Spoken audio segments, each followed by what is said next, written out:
कल हम लोगों ने क्या क्या पढ़ा था?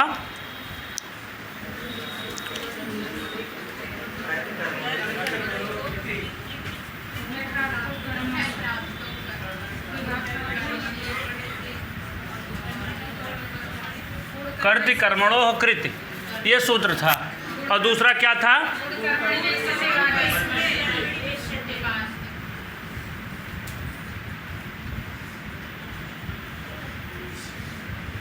और क्या था?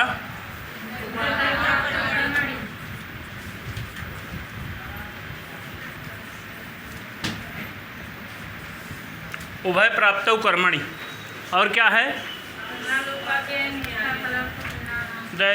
इसके पहले जो वार्तिकवा आया है, स्त्री प्रत्ययोर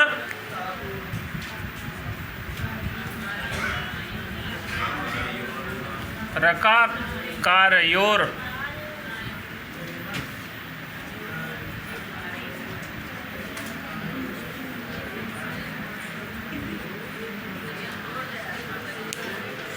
ये सूत्र है, स्त्री प्रत्ययोर अकार कार्योर नायम नियम। और क्या है? दूसरा इसी के अंदर है शेषे विभाषा।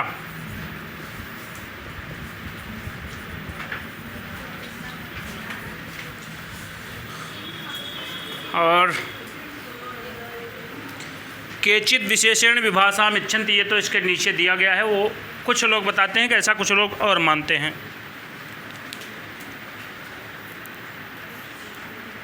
इसको यहाँ टाइप कर दीजिए।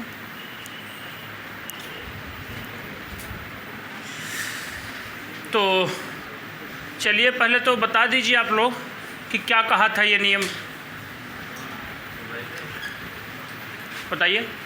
ये ऊपर वाला कर्त कर्मणो कृति क्या कहा था?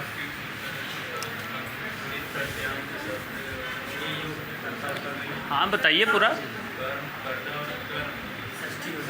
यानी कृदंत के योग में, कृत प्रत्ययांत के योग में कर्ता और कर्म में षष्ठी हो जावे। ये ना कोई स्त्रीलिंग की बात किया, ना कोई पुल्लिंग की बात किया, ना कोई विशेष की बात नहीं किया था। बस केवल कहा था कि कृति माने कृदंत के योग में, कर्तृ माने कर्ता में, और कर्मणोः माने कर्म में षष्ठी हो जावे। बस यही कहा था। फिर उसके बाद आया था गुण कर्मणि वेशते। ये कहते यहाँ गुण का अर्थ है कि गौण कर्मणि माने कर्म में, वा इष्यते, वा माने विकल्प से षष्ठी होती है। गौण कर्म में विकल्प से षष्ठी होती है कब? जब कृत प्रत्यय का योग होगा, तभी होगा। ये कृत का योग इसमें भी आएगा। ये इसका तदर्थ बनेगा कृदंत के योग में गौण कर्म में विकल्प से षष्ठी हो जाती है। तो ये किया, गौण कर्म में विकल्प से षष्ठी। और ये किया था कृदंत के योग में कर्ता और कर्म में षष्ठी। ये हो गया। और उसके बाद उभय प्राप्तौ कर्मणि, यानी उभय मतलब कर्ता और कर्म जहाँ दोनों आ जाएं, यानी कर्ता कर्म की अवस्थिति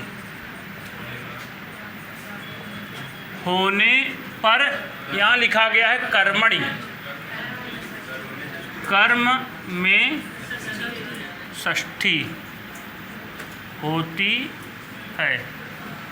ये कहा था कि जहाँ आज इस वाक्य में कर्ता और कर्म दोनों एक साथ आ जाएं, तो उस स्थिति में कर्म में ही षष्ठी। यहाँ कहीं कहे हैं कि विकल्प से होगी यहाँ? हाँ, ये कृदंत तो सबके साथ आएगा, बिना कृदंत के तो होगा ही नहीं करेगा। ये कृत जो कहा गया है ये सबके साथ जुड़ेगा, ये कृदंत सबके साथ होना चाहिए। अब याद करें कि स्त्री प्रत्ययोर काकारयोर नायम नियम, कहते हैं कि स्त्री प्रत्यय के होने पर जो ये उभय प्राप्तौ कर्मणि है ये नियम नहीं लगेगा। स्त्री प्रत्यय यानी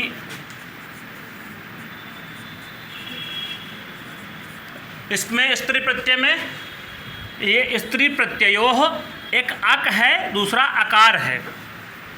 क्या है यहाँ? अक है और आकार माने केवल ह्रस्व अ वाला, जो अप्रत्ययात एक सूत्र है वो उससे अप्रत्यय होता है। और ये अक कहाँ से आया? अक प्रत्याहार का है। और ये क्या कह रहे हैं? स्त्री प्रत्यय हो, स्त्री प्रत्यय की बात चर्चा चल रही है। तो ये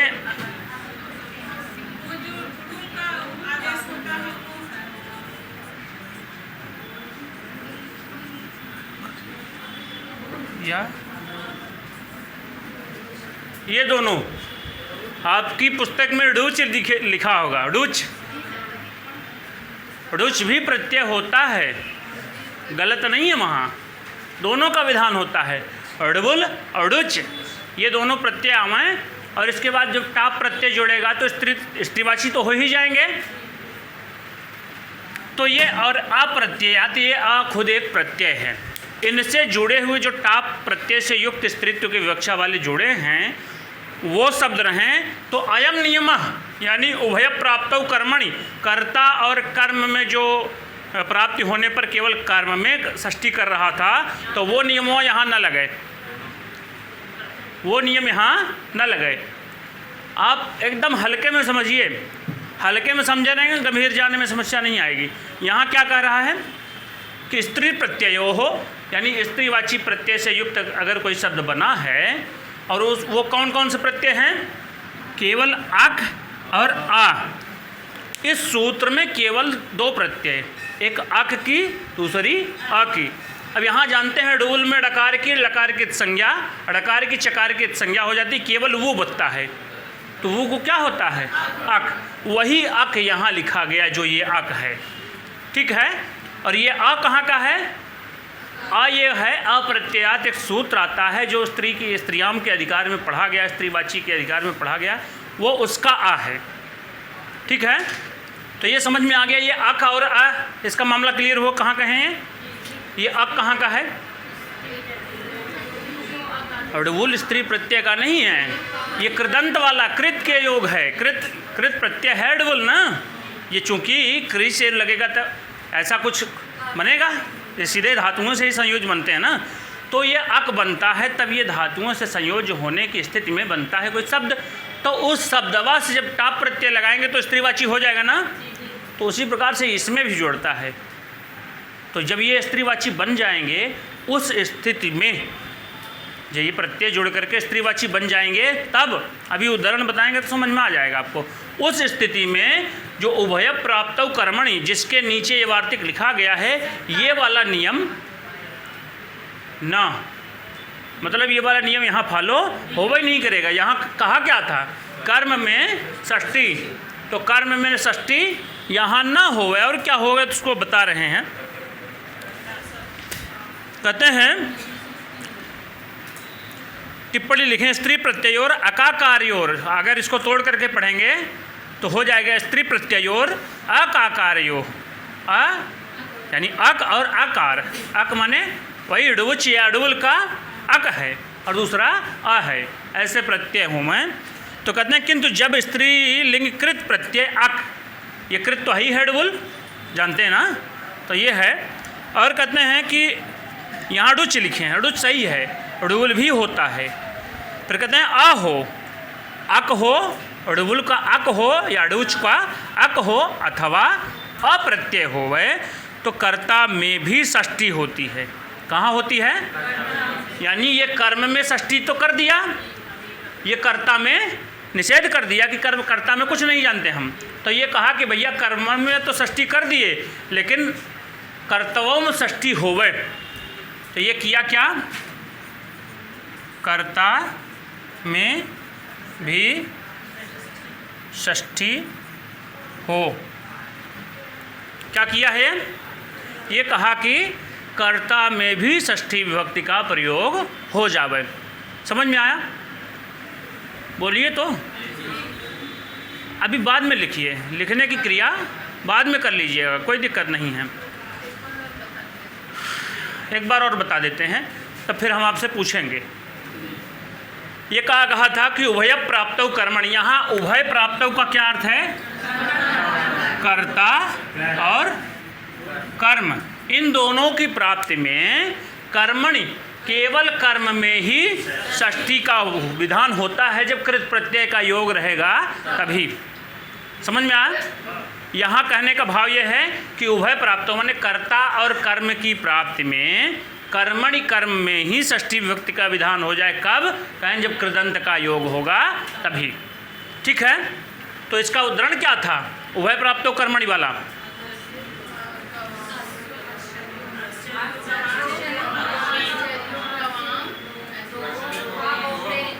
अभी कल ही पढ़े हैं।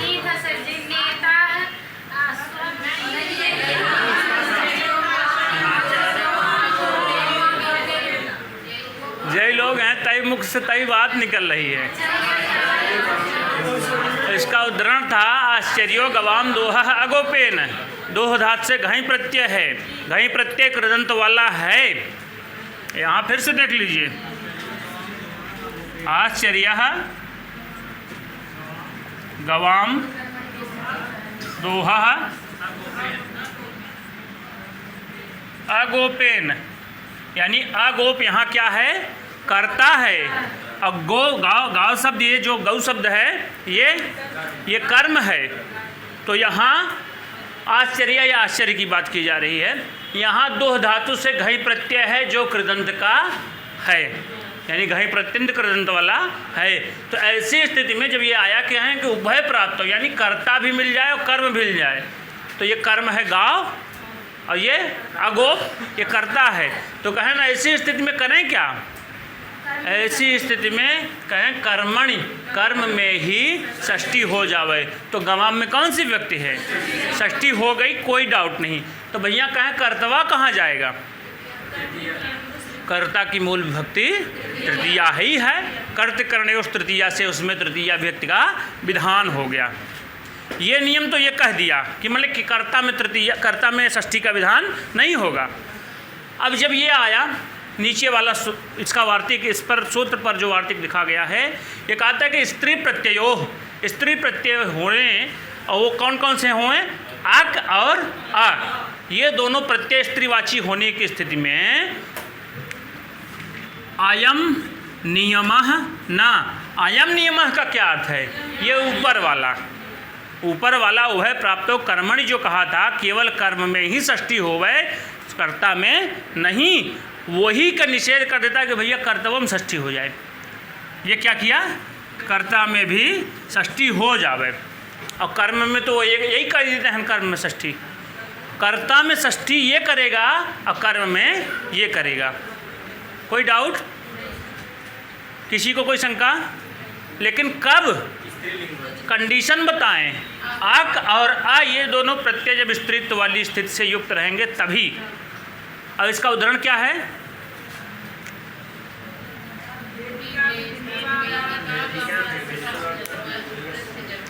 यहाँ कहते हैं भेदिका विभित्सा व रुद्रस्य जगता। भेदिका विभित्सा व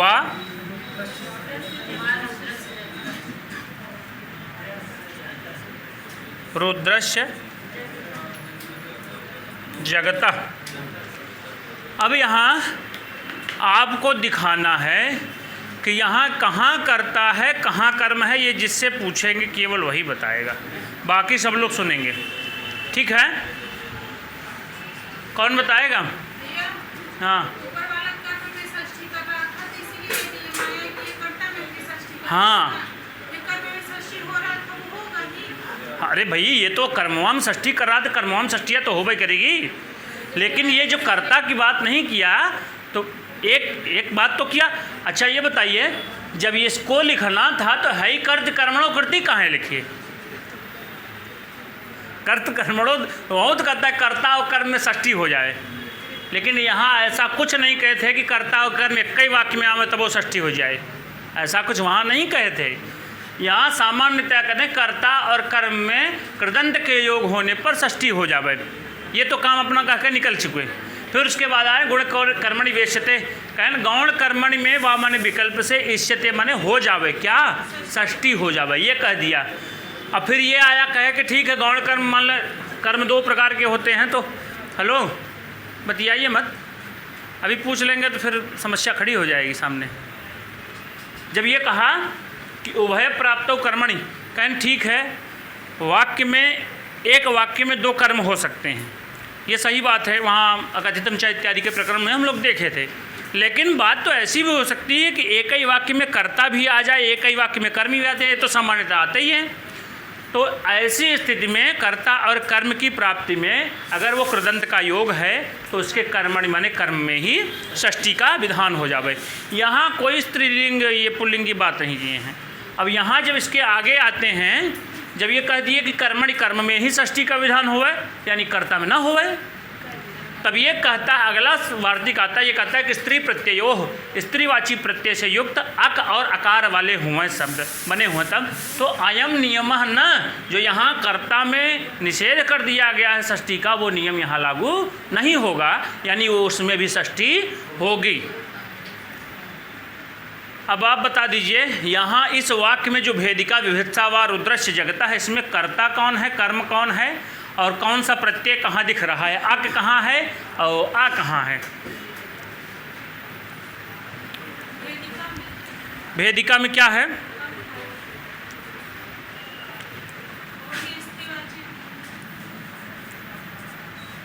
भेद धातु से ऋवल प्रत्यय लगा, ऋवल के बाद टाप लगा तो बना क्या, भेदिका। हाँ, ये अक वाला हमारा मामला एक कंडीशन यहाँ मिल गई, अक है और क्या, अब कृत प्रत्यय क्या ये ऋवल है, कृदंत का योग तो है, प्रत्यय के बाद लगा है टाप तो अलग बात है, लेकिन ऋवल कृदंत वाला चूंकि भेद धातु से सीधे सीधे लगा है, ठीक है, कंडीशन हमारी कृत वाली मिल गई। अब यहाँ कर्ता कहाँ है, कर्म कहाँ है। अभी विभत्सा को छोड़ दीजिए, विभत्सा का अलग से दूसरा यही वाक्य आएगा उसमें, लेकिन केवल अभी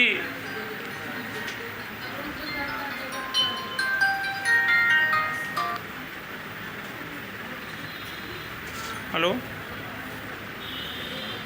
हेलो हाँ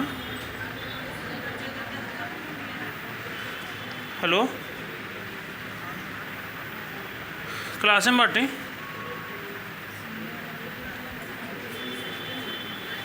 हेलो हेलो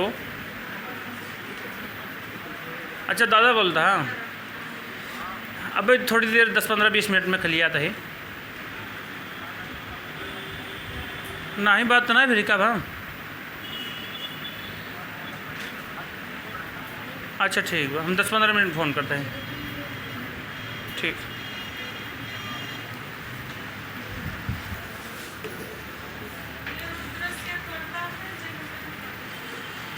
हाँ, ये रुद्र जो है ये कर्ता है और जगत जो है कर्म है। बहुत अच्छा, यहाँ भिद धातु से डबल प्रत्यय कृदंत वाला है, ये स्त्रीलिंग वाला टाप भी जुड़ा है, स्त्रीवाची भी हो गया भेदिका में, ठीक है। अब इसका कर्ता क्या है, रुद्र, रुद्र इसका कर्ता है और ये कर्म जगता है। तो यहाँ जो ऊपर आया था मामला वो कहा था कि कर्ता और कर्म में ये कृदंत के योग में कर्ता और कर्म में षष्ठी हो जावे। तब ये जब ये आया स्त्री प्रत्ययो अकाकार्योर नायम नियम, ये कह दिया कि ये ऊपर वाला जो नियम है ये न लगे, न लगने का मतलब ये कर्ता में षष्ठी का विधान नहीं किया था, तब ये कहेगा कि भैया कर्तव्य में षष्ठी होवे। तब जब ये नियम आया तो जब ये इसका निषेध कर दिया तो कर्ता में भी रुद्रस्य में भी षष्ठी हुई और जगता में भी षष्ठी हो गई।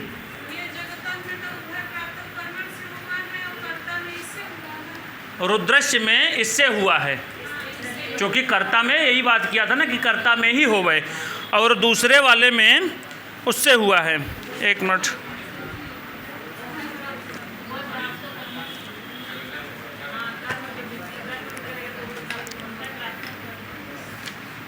बता रहे हैं। एक मिनट वही चीज़ हम खोज रहे हैं। थोड़ा सा दरअसल ये चक्कर खिला देता है अच्छों को। इसी से होगा क्योंकि जब ये ना आयम नियम ये नियमों नहीं होगा, ये मनवय नहीं करेगा, तब ये जो आया है कर्ता और कर्म दोनों में षष्ठी हो जाए, उभय प्राप्तों का इसमें अनुवर्तन आएगा। तो उभय प्राप्ति की स्थिति में जो स्त्री प्रत्यय वाले अगर अक और अ हैं, ऐसे में षष्ठी दोनों में हो जाए, कर्ता में भी और कर्म में। तो ये रुद्र में भी षष्ठी का विधान कर दिया और जगत में भी षष्ठी का विधान कर दिया। कोई डाउट? अब इसी नियमों पे फिर एक नियम है, ऐसे विभाषा। हाँ, बैठ जाइए। क्या पूछना चाह रहे हैं? इसी से है। हाँ, इसी से। हाँ, अब फिर यहाँ देख लीजिए क्या लिखे हैं। स्त्री प्रत्ययोर अकार्योर नायम नियमः, किंतु जब स्त्रीलिंग कृत प्रत्यय अक यानी डबल वाला या डुच वाला होवे और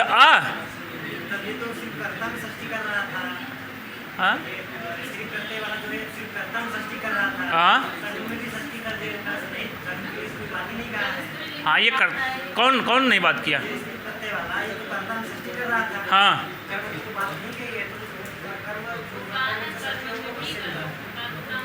रुक जाइए, इसको पहले देख लीजिए फिर बता रहे हैं।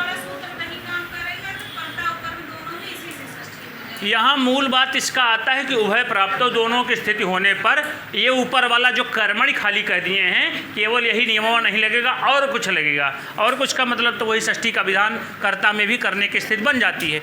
यहाँ देखिए क्या लिखे हैं। इसी से होगी। हाँ, नीचे वाले से।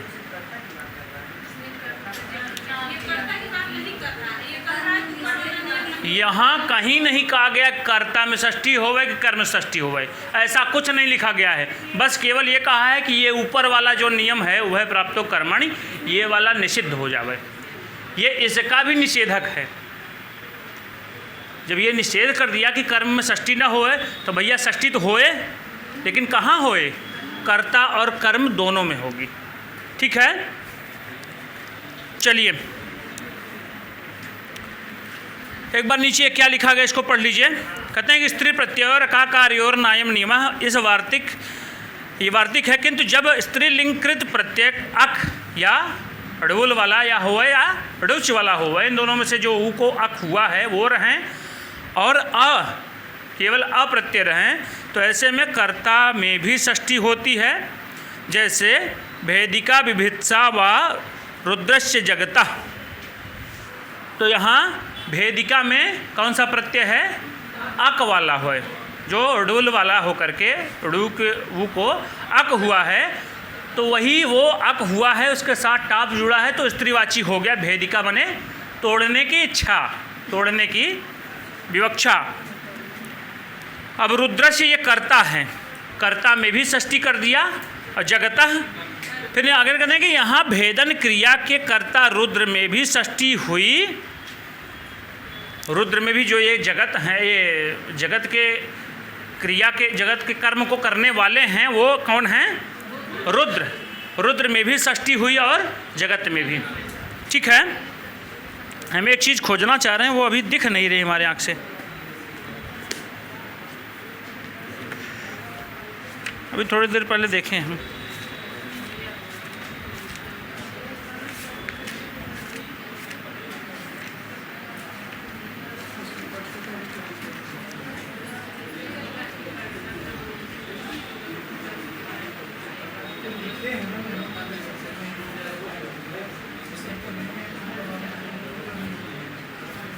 ठीक है, ये समझ में आया। अभी वो ध्यान जो हम खोज रहे हैं वो दिख नहीं रहा है मेरे दिमाग में, उठ नहीं रहा है। हाँ, किस कर्म में? हाँ, यही से होगी, इसी सूत्र से हुई है। जो ये कहा है कि उभय प्राप्ति की स्थिति होने पर जो अक हैं और आकार, आकार का मतलब केवल आ है, जो अप्रत्यय है, अप्रत्यात एक सूत्र करके आता है, उससे अप्रत्यय होता है। ऐसी स्थिति में अयम नियम ना, ये जो ऊपर वाला नियम है उभय प्राप्तो कर्मणि, केवल कर्म में ही विधान किया था, वो नियम खारिज हो जाए तो होवे क्या, षष्ठी तो होनी ही है। लेकिन तब ये कहता है, इसके अवान्तर रूप से इसके बोधन फल के रूप में, फलितार्थ के रूप में समझ में आता है कि कर्ता में भी षष्ठी हो जाए और कर्म में, इसी सूत्र से, यही नियम के तहत बाधित करने। जैसे ये कहता कि ये नियम ना होवे, ये नियम ना हो तो कुछ तो होगा, जब ये बाधित कर दिया तो नियम हुआ तो कुछ बताएगा। तो ये इसके फलितार्थ के रूप में समझ में आता है कि कर्ता में भी षष्ठी होवे और कर्म में षष्ठी होवे, लेकिन स्त्रीवाची प्रत्यय अक और आ ये रहेंगे तभी। हाँ, उसका यही तो है ना कि जैसे थोड़ा सा क्लियर चीज़ों को और क्लैरिफाई करके मैटर थोड़ा सा बेहद जहाँ ज़रूरी है वहाँ लिख देना चाहिए। रामन पांडे जी क्या लिखे हैं देखें, यहाँ लिखे हैं कि स्त्री प्रत्यय और अका कार्य और नायम नियमा। आप इनकी पुस्तक खोल लीजिए, देख लीजिए क्या लिखा है उसमें, और क्लैरिफाई लिखा है, सही कह रहे हैं हम, साफ साफ एकदम लिखे हैं नीचे में। किनकी है? डॉक्टर रामन पांडे जी के है, पृष्ठ संख्या 122 पर आइए। इसको जितना लाइटली समझना चाहेंगे उतना ही अच्छे से समझ में आएगा। बहुत ज़्यादा पकड़ के समझ ले तो भागे हो, दिमाग से बाहर जाए। और यही नहीं, इसके बाद अभी और देखेंगे, यहाँ होगा यह न होए, यह न होए तो यह होए। जैसे पहले गांव में झगड़ा होता था तो कई खानदान होते थे, तो झगड़ा होने के बाद तो कहते हमारे दुआरे कहीं जिन जाया, ठीक वो तोरी के न जाप तो दूसरे कहीं जाप, तो दूसरे कहीं जा जाते हैं तो उनके दुआरे से तो निकल रहे हैं, आगे वाले की दुकान कहें हमारे दुआरे कहीं जिन जा, और न हो रोकें, तब कहाँ जाएंगे। तो फिर ऐसे बहुत जगह रुकते हैं, नियम ये बनते हैं, फिर उनके भी अपवाद हैं। फिर जो आप कह रही थी कल कि उत्सर्ग और अपवाद, जब ये कई कई जगहों पर आ जाता है तब ये समझ में लगता है कि ये उत्सर्ग है, बाकी ये जो छोटे छोटे अपने स्थान लेकर के अलग हो रहे हैं ये अपवाद कहलाएंगे। चूँकि ये तो केवल इतना ही कहा ना, कर्तृ कर्मणोह कृत, कृदंत के योग में कर्ता और कर्म में षष्ठी हो जावे, इतना ही कही कि जो अपना पल्ला झाड़ लिया। बाकी ये सब तो कहते नहीं हमारो भाई, हम छोड़ के दा, ये छोड़ के यो लेके निकलिए। अब फिर यह है कहे हाँ खाली कर्म में हो, दोनों जने मिले तो खाली कर्म में हो। ये अंत कहते नहीं, अगर स्त्रीवाची प्रत्यय बा आका और आबा तो हम दोनों जने हो, कर्तव्य करब षष्ठी, कर्मव करब षष्ठी। तो ये तो ढेर का बड़ा है ना, ये तो छोटे छोटे हैं, ये केवल आका और आ की बात करते हैं और किसी प्रत्यय की बात नहीं कर रहे हैं। अभी है से भी भाषा ये आवत हन तेव कहा था कि स्त्रीलिंग होई चाहे ना होई, ऐसे कुछ कोनो मतलब ना है, लेकिन तब वो काम करब, ये और कुछ कह देते। हाँ, ये इसके पूरे अधिकार को जो कहा था कि कर्ता और कर्म में कृदंत के योग में षष्ठी होवे, तो ये तो ढेर सारा बड़ा का मामला हो गया, पूरा कृदंत की बात कर दिया था। वहाँ न तो स्त्रीलिंग न पुल्लिंग कुछ की बात नहीं किया था, गौण कर्म मुख्य कर्म की कोई बात नहीं किया था। यही सब अंत बाद में कहा था गौण कर्म में वह माने विकल्प से षष्ठी हो जाए। ठीक है, अब ये इसका समझ में आ गया ना। ये हाँ, ये देख लीजिए क्या लिखे हैं, लिखे हैं कि अक और अप्रत्यांत स्त्रीलिंग वाची कृदंत के योग में कर्म ही उभय प्राप्त षष्ठी हो, ये नियम नहीं लगता। ये पहले जो आधा पढ़े वो का लागे, जैसे आप एक दिन पढ़े थे आधा पढ़े थे शायद, या विजय पढ़े थे कि सर इसमें तो लिखा है ये, हम कहा थोड़ा सा और आगे बढ़ा तब समझ में आए तो ये नहीं होती है। कर्म में षष्ठी इतना ही तक पढ़े नहीं, बदनाम नहीं होती लिखे रहा। तो ऐसे ये कहता है कि स्त्रीवाची प्रत्यय अक और अ होवे, ऐसी स्थिति में अयम नियम न, जो ये उभय प्राप्त कर्मणि वाला है ये नियम नहीं होता है। अर्थात अक यानी डुल या डुच प्रत्यय वाला होवे, यहाँ डुल केवल लिखे हैं लेकिन डुच भी होता है, अन्य पुस्तकों में मैं देखा था तो डुच भी मिला मुझे। ये डुच लिखे तो हम एक बार लगा कि हमको कि डुल होना चाहिए, फिर दूसरी अन्य पुस्तकों को खोजे तो वहाँ डुल और डुच दोनों प्रत्ययों का प्रयोग आता है ऐसी स्थितियों में। तो फिर कहते हैं कि अप्रत्यांत स्त्रीलिंग कृदंत के योग में कर्ता और कर्म कारक दोनों में षष्ठी होती है। कर्ता और कर्म कारक दोनों में षष्ठी होती है इसी नियमों के तहत। नीचे लिखे हैं कि भेदिका विभित्सा व रुद्रस्य जगतः। तो भेदिका रुद्रस्य जगतः, भेदिका यहाँ अर्थ होगा इसका, रुद्रस्य माने भगवान शंकर की, जगतः माने जगत को, भेदिका भेदने की, उसको फोड़ देने की, खत्म कर देने की इच्छा। अब विभित्सा भेदतुम इच्छा, तोड़तुम खंडितुम इच्छा। कहते हैं कि रुद्रस्य भगवान शंकर की, भगवान शंकर यहाँ कर्ता हो गए, इनकी विभित्सा माने तोड़ने की इच्छा। किस चीज़ को तोड़ने की?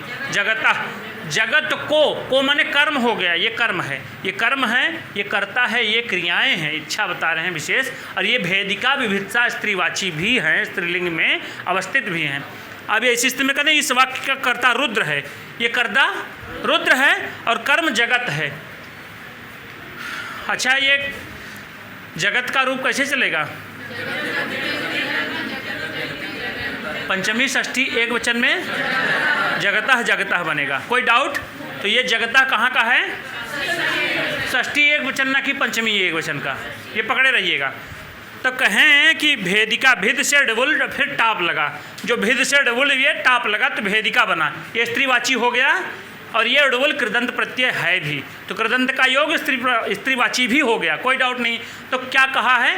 कहें ऊपर वाला कर्म में षष्ठी का जो विकल्प ये कर रहा था, बता रहा था कि वह प्राप्त, तो कर्ता भी यहाँ प्राप्त है और कर्म भी प्राप्त है। ऐसी स्थिति में जो कर्मणि, जो केवल कर्म में षष्ठी का विधान कर रहा था वो न होवे, न होने की स्थिति में रुद्र मतलब कर्ता में भी षष्ठी हो जाएगी और कर्म में भी षष्ठी हो जाएगी, दोनों में षष्ठी हो गई।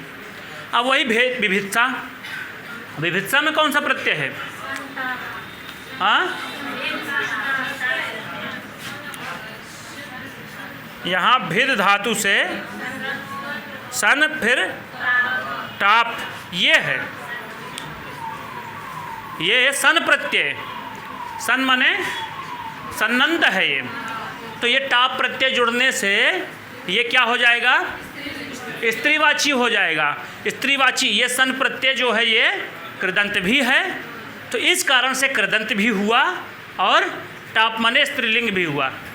अगर ये टाप लग करके स्त्रीलिंग बना है, कृदंत भी है, तो इसके योग में जो कर्ता है, जो कर्म है, उसमें दोनों में षष्ठी विभक्ति का प्रयोग कर दिया जाएगा। यही सूत्र है, यही नियम है, कोई डाउट इसमें? हाँ, सन में केवल अवयवता है, यहाँ भिद को वित्त हो जाता है, बता रहे हैं। ये भिद, ये प्रक्रिया जब वो प्रत्यय पढ़ेंगे, कृदंत वाला प्रत्यय आएगा तो वहाँ दिखाएंगे, यहाँ भिद को द्वित्व हो जाता है। भिद धन सन धन टाप, ये दकार यहाँ चला जाता है, भा को बा हो जाता है, विभित्सा ऐसा बन जाता है ना। तो जब ये हो गया तो अभी ये जानिए ये सन का कैसे जाएगा, ये बताएंगे। कृदंत वाला प्रकरण चलने दीजिए, वहाँ बताएंगे हम। हाँ हाँ, विभित्वा नहीं है, वो बना दीजिए, विभित्सा है, विभित्सा है, विभित्वा लिखे हैं नहीं, विभित्सा है, विभित्सा लिख दीजिए, बना दीजिए इसको, विभित्सा। विभित्वा में कहाँ बनाएंगे? अप्रत्यय, कहाँ दिखाएंगे अप्रत्यय? तो अप्रत्यय हो गया। और विभित्वा में अगर बनाएंगे भी तो अप्रत्यय लगेगा, तो अलग दूसरा नियम हो जाएगा, वो पता नहीं कहाँ जाएगा। अब हाँ, किसमें? बतिया कहे हैं कि स्त्रीलिंग भी होना चाहिए, मूल बात। हाँ, स्त्रीवाची होना चाहिए, यही बात यहाँ अरे लिखे है ना, स्त्री प्रत्ययो, दो प्रत्यय स्त्री वाले होने चाहिए केवल, अ और अक, ये दोनों होने चाहिए। अब ये स्थिति मिलेगी तो विभित्सा स्त्रीवाची भी है और सन ये कृदंत का है, तो इस कारण से रुद्रस्य और जगतः इन दोनों में षष्ठी का विधान हो गया। कर्म में भी षष्ठी हुई और कर्ता में भी षष्ठी का विधान हो गया। कोई डाउट? इसलिए मैं इसको कई बार दोहरा रहा हूँ, क्योंकि ये थोड़ा सा उलझाऊ टाइप का लगता है, दिमाग चक्कर खिया देता है ना। तो समझ में आया ये क्या मामला है? अब इस पर भी से विभाषा, से विभाषा क्या कहता है आगे देखिए। हाँ हाँ, अब वो कुछ अपना काम करेगा। से ये ले लीजिए आपकी पुस्तक। से विभाषा कहता है, कहते हैं कि से विभाषा इस वार्तिक से अन्य स्त्रीलिंग कृत प्रत्ययों के योग में कर्ता में विकल्प से षष्ठी होती है। विभाषा माने विकल्प से, यहाँ विभाषा लिखा गया, विभाषा माने विकल्प से, विकल्प से षष्ठी का विधान होगा। कहाँ? से, यानी इन दोनों स्त्रीवाची प्रत्ययों से भिन्न जो हैं। क्या स्त्रीवाची प्रत्यय यही दोनों ठो हैं बस, और तमाम हैं? तो उनकी स्थिति होने पर भी कर्ता में विकल्प से षष्ठी हो जावे। यही लिख दीजिए, से विभाषा यहाँ लिख दीजिए, कर्ता में विकल्प से षष्ठी। लेकिन इसकी कंडीशन क्या है?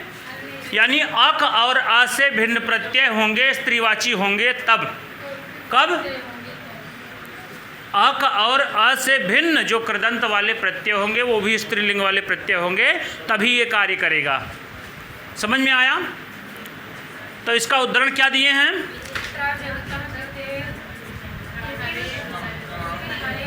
विचित्रा जगतः कृतिः हरेः हरिणा वा। अब जो यहाँ विभाषा कहे हैं, विभाषा कह देने से कर्ता में तृतीया भी होगी और षष्ठी भी होगी। लेकिन कब? आक और आ ये दोनों जो प्रत्यय हैं स्त्रीवाची बने हैं, इनसे भिन्न कोई स्त्रीवाची प्रत्यय रहेगा तब। अब यहाँ कृति, इसमें कौन सा प्रत्यय है? कृ धातु से तीन प्रत्यय दिख रहा है ना इसमें।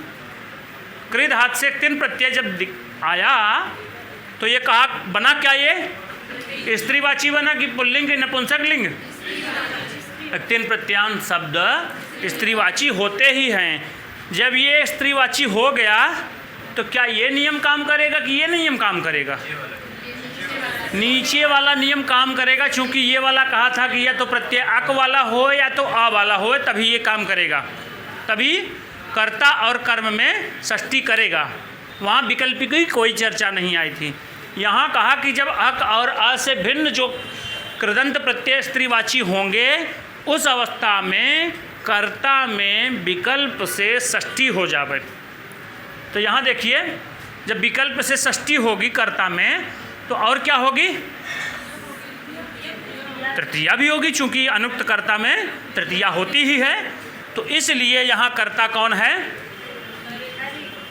यहाँ हरि, ये कर्ता हैं।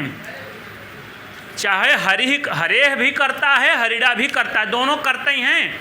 लेकिन जब ये कृदंत का योग है, स्त्रीवाची प्रत्यय भी है, इस कारण से इसका जो कर्ता है हरे, ये कहाँ चला जाएगा?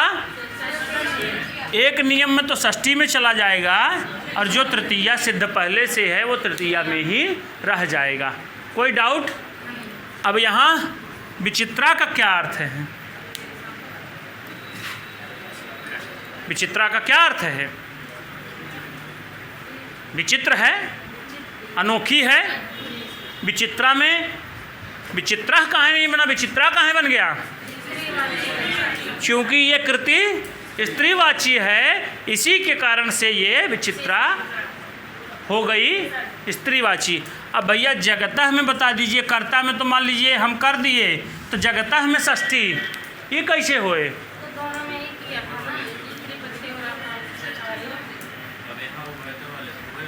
हाँ, यहाँ क्या लिखे हैं अन्य पुस्तकों में? उभय प्राप्त कर्मणि, इस सूत्र से जगतः में षष्ठी विभक्ति हुई। तो ये वाला कहेंगे कि हई वाला नियमों इसको निषेध किया था, तो ये कहा था कि कर्मणि कर्म में षष्ठी हो जावे, तो यही से कहे ना इहो निषेध हो जात। यहाँ भैया ऐसा कुछ नहीं कहें कि ऊपर वाला नियम लागे कि नन्ना गए। यहाँ ऐसा कोई नियम नहीं कहे हैं। यहाँ तो बस केवल ये कहे हैं कि अक और आ से भिन्न अगर कोई स्त्रीवाची प्रत्यय होवे तो विकल्प से कर्ता में षष्ठी हो जावे। कब? जब दोनों रहें, कर्ता और कर्म दोनों अवस्थित रहें उस वाक्य में, तो कर्ता यहाँ हरि है और कर्म जो है जगत है, दोनों हैं विराजमान। और ये कृत शब्द कैसा है? अक और आ से भिन्न। शेष, शेष का मतलब इससे भिन्न। तो जब ये शेष है, इससे अक और आ से स्त्रीवाची भी है और कृदंत भी है। स्थितियाँ दोनों हैं, कृदंत भी है तिन प्रत्यय और स्त्रीवाची भी है। ऐसी अवस्था में इस वाक्य में जो कर्ता है वो षष्ठी में हो जाए। कर्ता जब षष्ठी बनाएंगे तो हरेह, हरेह ये कहाँ का रूप है? अगर मैं यहाँ लिखूं हरेह, निम्नलिखित में से ये रूप है। पंचमी षष्ठी एक वचन है, दोनों में है, लेकिन ये वाक्य दे करके पूछा जाएगा कि विचित्रा जगतः कृति हरेह हरिणा। वाह, इनमें जो हरेह है ये निम्नलिखित में से किस विभक्ति में है? तब आप बताएंगे षष्ठी विभक्ति, षष्ठी विभक्ति एक वचन में है। और ये हरेह षष्ठी विभक्ति का विधान किस सूत्र से हुआ है या किस नियम के तहत हुआ है? शेषे विभाषा के तहत। कोई डाउट? शेषे विभाषा से क्यों हुआ है? अगर इसको डिस्क्रिप्टिव में लिखना है तो क्या लिखेंगे? शेष, अगर यही विचित्रा जगतः कृति हरेह हरिणा वा, अगर ये वाक्य देकर के पूछा जाए कि यहाँ हरेह में षष्ठी विभक्ति का कारण बताइए, पूरा डिस्क्रिप्टिव लिखना है जैसे BA में लिखते हैं, तो क्या लिखेंगे? तो वहाँ पूरा नियम बताएंगे कि जो पूर्व का नियम कर्तृ कर्मणो कृति है, ये कहा था कि कर्ता और कर्म में षष्ठी हो जावे कृदंत के योग में, ये नियम हो गया। फिर उसके बाद दूसरा गुण कर्म निवेश्यते, ये कहा था कि गौण कर्म में अगर आया वाक्य में गौण कर्म अवस्थित है तो उसके मुख्य कर्म और गौण कर्म दोनों अवस्थित हैं, तो उसके गौण कर्म में ही षष्ठी का विधान कर दिया जाए विकल्प से। और फिर ये उभय प्राप्तो कर्मणि ये आया, ये कहा कि जहाँ कर्ता और कर्म दोनों की अवस्थित रहे और कृदंतवाची प्रत्यय की भी स्थिति रहे, ऐसी अवस्था में कर्मणि बने कर्म में ही षष्ठी विभक्ति का विधान कर दिया जाए। फिर उसके बाद स्त्री प्रत्यय और अकाकारी और नायम नियम आया, ये कहा कि स्त्रीवाची कोई प्रत्यय जो अक और अ नाम का है, जो स्त्रीलिंग वाली स्थितियों से युक्त है, और अयम नियम ना, जो ये ऊपर वाला नियम बताया गया है कि कर्ता कर्म में षष्ठी का विधान कर दिया जाए, वो नियम ना होवे। वो नियम ना हो कि मतलब तब षष्ठी दोनों में होगी, कर्ता में भी षष्ठी और कर्म में भी षष्ठी। तब ये जब ये आएगा इसका नंबर, तब ये कहेगा कि अक और अ से भिन्न जो कोई स्त्रीवाची कृदंत प्रत्यय है, उसके योग में अगर वाक्य में कर्ता भी विराजमान है और कर्म भी विराजमान है, तो क्या होगा? विभाषा माने विकल्प से किसमें षष्ठी होगी? इसके जो कर्ता हैं हरि, उसमें षष्ठी विभक्ति होकर के हरेह रूप बन गया। हरेह रूप बन गया तो हरिणा, जब ये विकल्प विभाषा से कह दिया तो नित्य रूप से हरिणा तृतीया अनुक्त होकर के कर्ता तृतीया में चला गया है, जिसके कारण वहाँ कर्तृकर्मणो हो कर्तृकर्णयो तृतीया ये नाम का सूत्र है, उसके द्वारा हरिणा में तृतीया विभक्ति हो गई। कोई डाउट? अब बताएं जगतः में किससे षष्ठी होगी? उभय प्राप्तौ कर्मणि, जहाँ कर्ता भी और कर्म दोनों अवस्थित होवें और कृदंत प्रत्यय का योग होवे, ऐसी अवस्था में जो कर्म है ये षष्ठी हो जाए। ये इस सूत्र से आया। किस सूत्र से? उभय प्राप्तौ, इस सूत्र से। आपसे परीक्षा में पूछा जाएगा कि विचित्रा जगतः कृति ही हरेह हरिणा वा, इस वाक्य में जो जगतः ये इस पद में किस सूत्र के द्वारा षष्ठी का विधान किया गया है? तब ये उभय प्राप्तो कर्मणि में जाएगा, क्योंकि यहाँ ये नहीं कहा गया कि स्त्रीलिंग वाला होवे कि पुल्लिंग वाला होवे, यहाँ भी नहीं कहा गया। यहाँ तो केवल यही कहा गया है कि कर्ता और कर्म दोनों की अवस्थिति होवे। कर्ता और कर्म अगर वाक्य में दोनों हैं तो ऐसी अवस्था में केवल कर्मणि, केवल कर्म में ही षष्ठी होवे। जब ये से विभाषा आया तो कहा कि भैया जो अक और आ स्त्रीवाची प्रत्यय बनाए गए थे, स्त्रीवाची बनाए गए थे, स्त्रीलिंग बनाया गया था, उनसे जो भिन्न हैं, क्या यही इनसे भिन्न मतलब तिन इत्यादि जो अन्य स्त्रीवाची प्रत्यय हैं, ये कृदंत भी हैं, तो कृति में तिन लगा तो ये स्त्रीवाची है भी। अगर ये स्थिति मिल रही है यानी स्त्रीवाची भी है और अक और आ से भिन्न स्थितियां हैं, तो उसके कर्ता में क्या हो जावे, विकल्प से षष्ठी हो जावे। तो विकल्प से षष्ठी किए तो हरेह बना और हरिणा कर्तृकर्णयो तृतीया से हुआ। कोई डाउट? आप समझा देंगे? आपको समझाना पड़ेगा? फिर से बता दें। हाँ, समझ में आ जाना चाहिए। पूरा ब्लैक बोर्ड भी भर गया है इसमें। और एक तो नियम है, केचित विभाषा में इच्छन्ति, ऐसा कुछ करके लिखे ना, कहन कुछ जने हम माना थे विकल्प से होई। अब सोचिए एक ही में कितने नियम आ रहे हैं। अरे भैया निचवा लिखा है, यहाँ निचवा लिखे हैं हरि में विकल्प से षष्ठी हुई, किंतु कुछ लोगों के मतानुसार यह विकल्प स्त्रीलिंग यानी जो विकल्प से स्त्रीलिंग की विवक्षा में हरे में षष्ठी हुई थी वो का होवे कि कर्ता के विषय में नहीं अपितु लिंगों के कृत प्रत्ययों के कर्ता के विषय में भी, जैसे शब्दानाम अनुशासनम आचार्येण आचार्य वा। भैया है ही जो नियम वहाँ बताया है। क्या हो गया? चक्कर खा रहे हैं?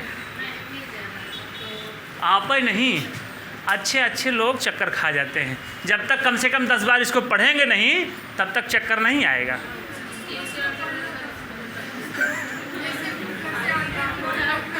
चलिए आप घबराइए नहीं, हम इसको तब तक पढ़ाएंगे जब तक आपके दिमाग में घुस नहीं जाएगा। क्या क्या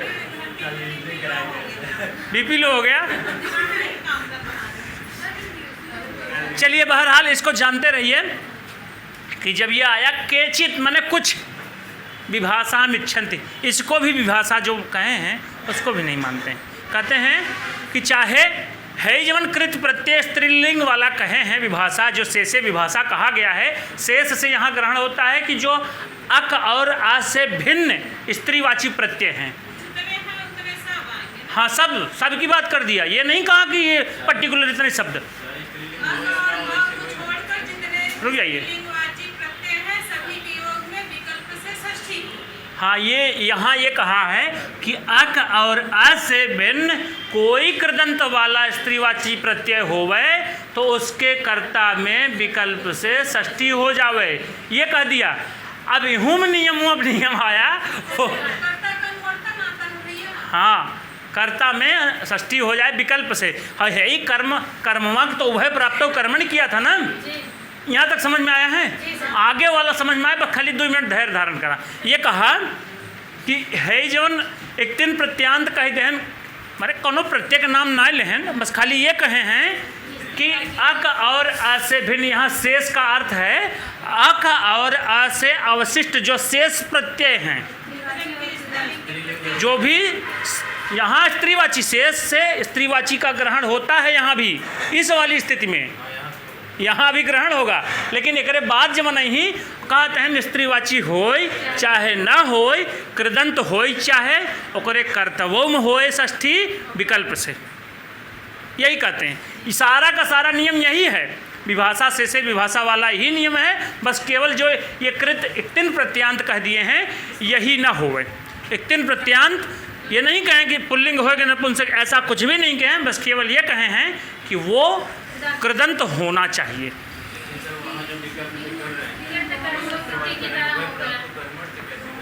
तो कर्मवा से कर्मवाम करेंगे ना कि यहाँ तो कर्ता की बात चल रही, कर्ता में षष्ठी हो रही है। यहाँ जब से विभाषा के बाद वाला जो नियम आया केचित विभाषाम इच्छन्ति। तो केचित विभाषाम इच्छन्ति, वो केवल लिंग के विषय में विभाषा मानते हैं। स्त्रीलिंग से भिन्न होगा, चाहे स्त्रीलिंग होगा, स्त्रीलिंग हो तो यही काम करे अपना। अगर कृदंत प्रत्यय है, अगर स्त्रीवाची भी है, उसमें कर्ता और कर्म दोनों की अवस्थित दिखाई जा रही है, तो उसमें तो ये अपना काम करेगा, शेषे विभाषा न, ये अपन स्वतंत्र रूप से कार्य किया। लेकिन कुछ लोग ये भी मानते हैं कि चाहे स्त्रीलिंग वाली रहाई और चाहे न रहाई, इससे कोई मतलब नहीं है।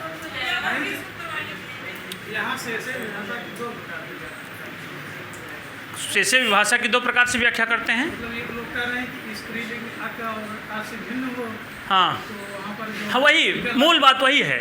मूल बात जो आप कह रहे हैं वही उनके कहने का मतलब। कुछ लोग ये मानते हैं कि स्त्रीलिंगवाची होवे और कुछ कहते हैं कि स्त्रीलिंगवाची ना होवे, तब भी ये नियम लग जाए। जो केचित विभाषा में इच्छन्ति, वही उनके कहने का भाव है कि स्त्रीलिंग से भिन्न भी अगर होवे तो उसके कर्ता में षष्ठी हो जाए विकल्प से। अब इसका उदाहरण, इसको हटा दें इधर से चलिए।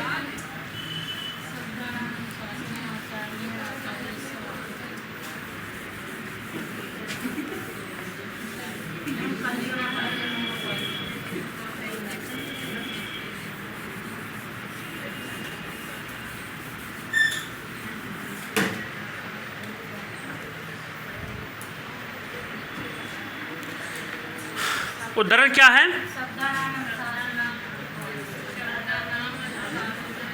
शब्दानाम अनुशासनम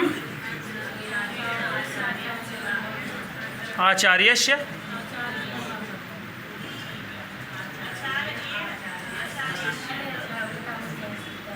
आचार्येण वा। अब यहाँ देखिए,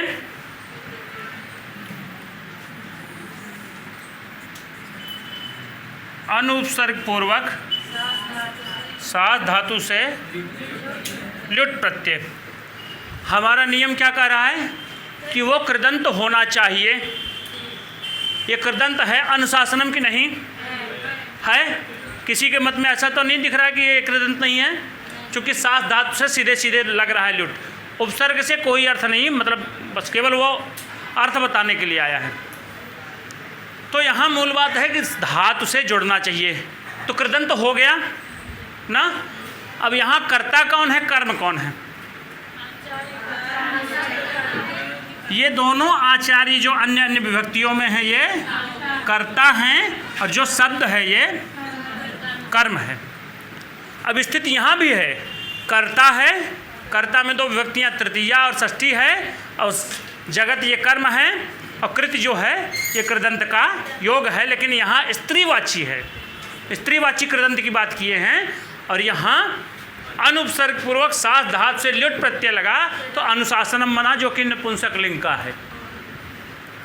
ये स्त्रीवाची है और ये अनुशासनम नपुंसक लिंग का है। तब क्या करेंगे? तो वही कहते हैं कि कुछ लोग कहते हैं कि जो ये शेष है, शेष कहने का अर्थ है कि इससे भिन्न अक और अ से भिन्न जो स्त्रीलिंगवाची प्रत्यय न हो तब भी, यानी कृदंत होना चाहिए।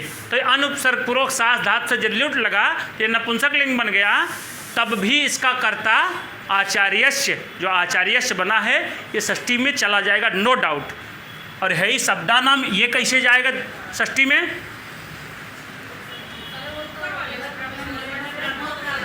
उभय प्राप्तो कर्मणि, यहाँ कैसे किए हैं? उभय प्राप्तो कर्मणि, यहाँ सेम भी वही नियम लगेगा, ये भी षष्ठी में चला जाएगा, कर्म भी उभय प्राप्तो कर्मणि से। और ये आचार्यस्य, ये शेषे विभाषा वाला जो नियम, इसमें जो दूसरी व्याख्या किए हैं उसके केचित विभाषा में इच्छन्ति, इस नियम के तहत ये विकल्प से ये मानते हैं कि चाहे स्त्रीवाची होवे अथवा न होवे, ऐसी स्थिति में उसका जो अगर कृदंत है स्त्रीवाची से भिन्न है, तब हो जावे उसमें षष्ठी और विकल्प से। और दूसरे मत में तृतीया, चूँकि कर्ता अनुक्त होने पर कहाँ जाता है? तृतीया में। कोई डाउट?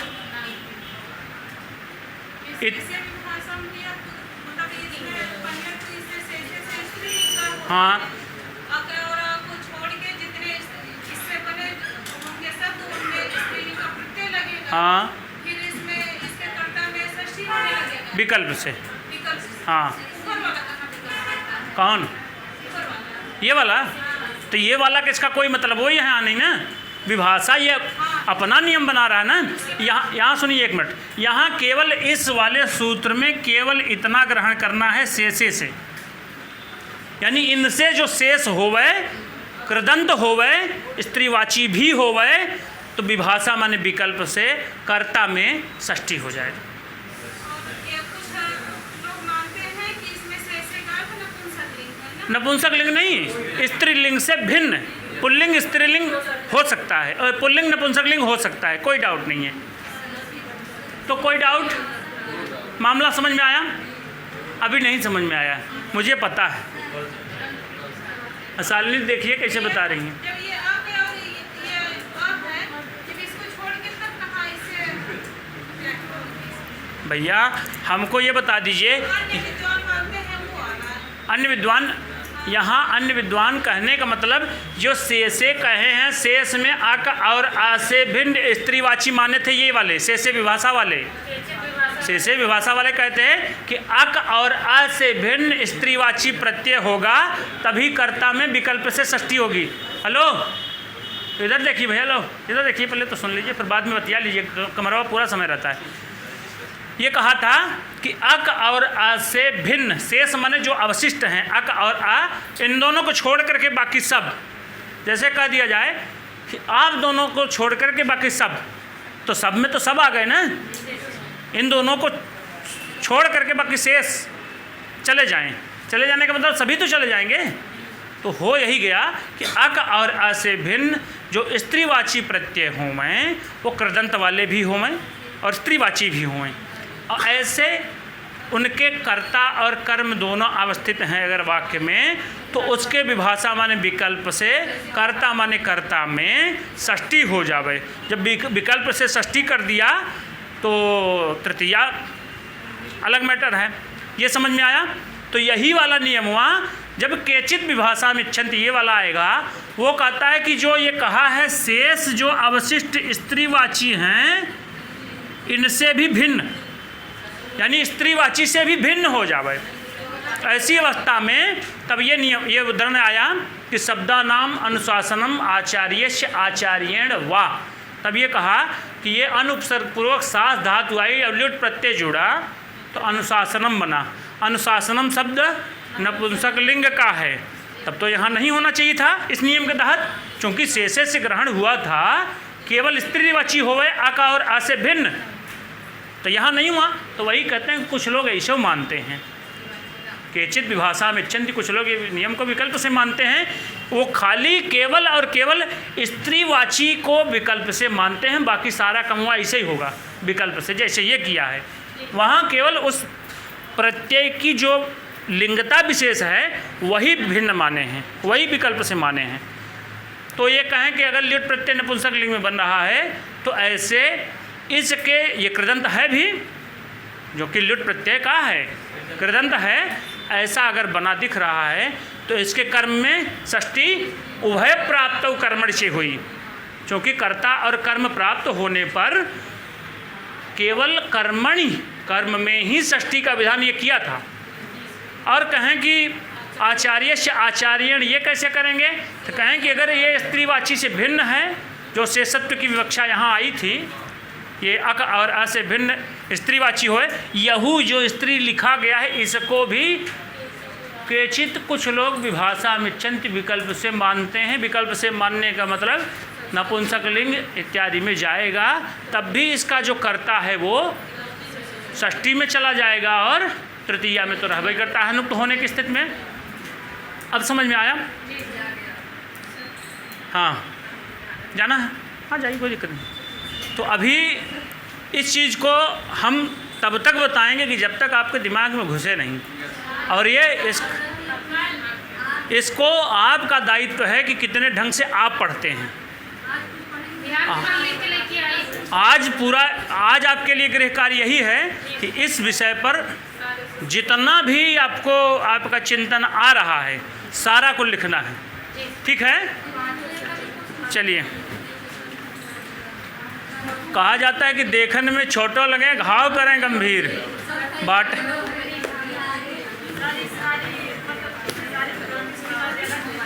पूरे दिमाग की एक्सरसाइज कर देता है। अच्छा, दिमाग का दही होना मतलब जानते हैं आप लोग? इसको बंद कर दिए, मथ नहीं देना,